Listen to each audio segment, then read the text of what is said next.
Hey guys, so yesterday I would have harvested some of my sweet corn, peaches, and cream. Totally forgot to do a video of them, so I'm gonna harvest one so you guys can see what they're like. So here's a little bit one right here.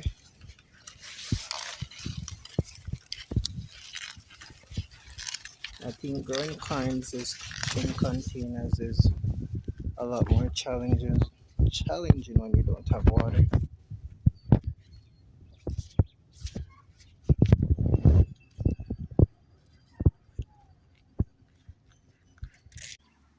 And there it is, guys. Peaches and cream. It's a bicolor, so you'll have white and yellow kernels.